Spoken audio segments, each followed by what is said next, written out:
Big news just hit the Avatar universe. Netflix's Avatar: The Last Airbender adaptation isn't just gearing up for season 2, they've gone all out and confirmed a season 3 as well. I'm sorry if this is unexpected, but they are not able to announce a season 2 for our show. But they did say something else to me that I think was really important. They're not able to announce a season 2 because they would like to announce season 2 and 3. Now that's a double whammy of excitement, but as always, it's got the fandom stirring in all directions. Let's dive into what you, the fans, are saying. Stick around until the end of the video to hear about how I think they'll adapt Book 2 and how Netflix might navigate these newly charted waters. Starting off, there's a strong call from many of you for more episodes per season, some requesting as little as 10 or as many as 13. I personally don't think this is a realistic ask, as I think we'll still get around 8 episodes as the budget seemed to work for Netflix. And because the reception of the first season wasn't stellar, it definitely was a mixed bag, it wasn't really like people really loved it or really hated, and there were some people who loved it and some people who hated it. Because of that precarious tightrope that they're kind of walking on right now, I don't think they're going to invest more into the show. I think the show is just going to get what it already got from before, and we already got 8 episodes. I think we're going to get another 8 episodes. Any more episodes, and I think the budget could balloon unless one or several of the episodes are character focused instead of visual effects focused. But I'm more inclined to believe we're only going to get 8 episodes, 10 at the absolute max. That means giving up some episodes from the original series.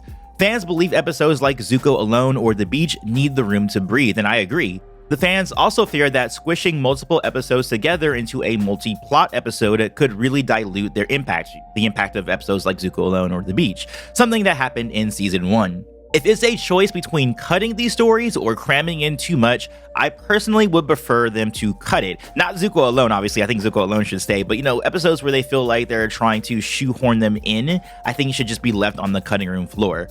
The best elements of the first season, in my opinion, was the original content, like the Earth Kingdom soldier confronting Iroh or the reveal of the 41st Division. I'm a little worried the adaptation is getting lost in trying to please everyone, resulting in a mixed bag where only direct copies or complete reimaginings seem to work. Or perhaps it needs a more deft hand at balancing the two, because sometimes you do want a direct copy to certain scenes, but other times a reimagining is better. But what about Aang's bending journey? There was a glaring omission in Book 1, for example. Aang doesn't waterbend at all. And no, I don't count Koizilla as a conventional feat of waterbending, as awesome as that fight was and as awesome as that kaiju experience was. My guess is that Aang will master waterbending off-screen via a time skip. Gordon Cormier is fully into puberty now, and he looks much different today than what he looks like in the show. Because of this, I believe Team Avatar will spend extra time in the north until Aang masters water, and then they will continue with their journey. That said, I do not think we should skip earthbending in Book 2, especially with the addition of the Blind Bandit. Earthbending cannot be in the background like water was in Season 1. Earthbending needs to be more hands-on, reflecting Aang's struggle and growth. Some fans are calling for an entire overhaul, better writers, sharper direction, and more lived-in costumes, especially urging the creators not to strip Toph of her dynamic personality like they felt happened with Aang and Katara. And I definitely agree here. The weakest part of Season 1 to me was the writing and directing. So my hope is that the existing crew gets more valuable feedback, or Netflix to reach out to some new blood who really can elevate the adaptation. Another option is to mix and match, keeping key players from Season 1 and integrating stronger talent to work alongside them in Season 2. But enough talking about what you guys think, let's get into what I think Season 2 will look like and how I think it will be adapted. But before we get into that and what I think about Season 2 and the breakdown, I'd like to take a moment to thank you. Yes, you. As I'm recording this video, I just hit 300,000 subscribers on YouTube. If you're new to the channel, come on in. My name is Antoine Bandele, your resident geek for all things Avatar, from The Last Airbender to The Legend of Korra and everything beyond.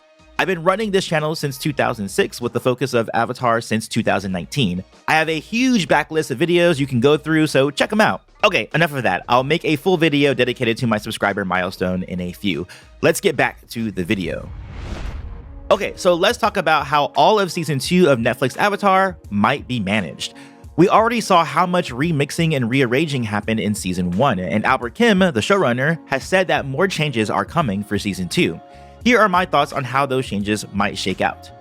Moving the Cave of Two Lovers to season 1 initially felt odd, but now it makes a bit more sense in terms of pacing, though I still think the journey should have been between Aang and Katara, not Katara and Sokka.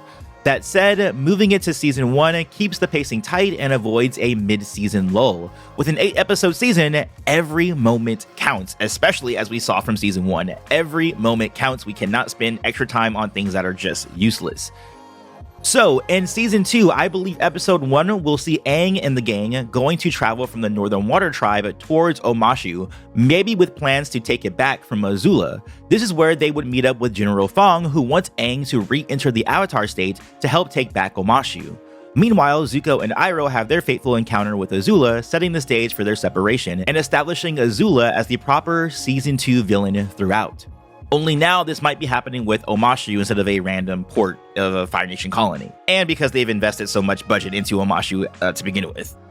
Since we've already had Kyoshi possessing Aang in Season 1, and the team already had their spiritual journeys, I think it's safe to assume that both the Swamp and Avatar Day will be cut from Season 2, meaning Episode 2 will jump straight into the Blind Bandit, which I think is really important because introducing Toph early on is going to be very key to how well Season 2 is going to do. In my opinion, the thing they have to get right, absolutely right in Season 2 is Toph. If Toph works well, I think a lot of the issues people had with Team Avatar in Book 1 will be alleviated by the addition of Toph. And while we'll get this new version of the Blind Bandit, we might also see Zuko embarking on his solo journey. Episode 3 is the one that will be most up in the air for me. This is where some original remixing might happen, as you could have the chase and bitter work as a hybrid episode, but I could even see completely new elements coming in as well. Episode 3 is well defined in my mind, but Episode 4 has greater focus for me. I believe this is when we'll see a combination of the library and the desert, where Team Avatar will finally learn about Sozin's Comet and the Day of Black Sun at the same time. And I think the rest of the season could hold rather closely to the original ending of the cartoon, with a hypothetical Episode 5 including the Serpent's Pass and the Drill, which are essential for reintroducing Jet and Suki, who got bigger roles in this version of the show.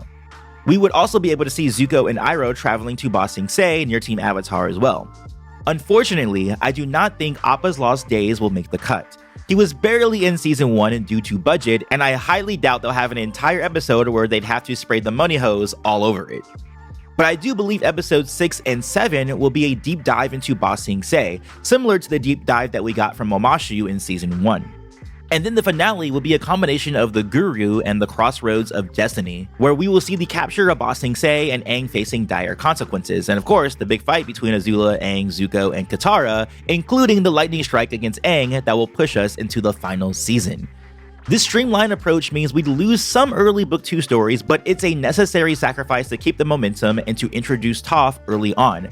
I feel if they spend too much time with some of these other episodes that might not fit, very well, we'll have similar pacing issues that we had in Season 1. And I think it's a better policy to just cut things instead of trying to remix them into episodes where they simply just do not work.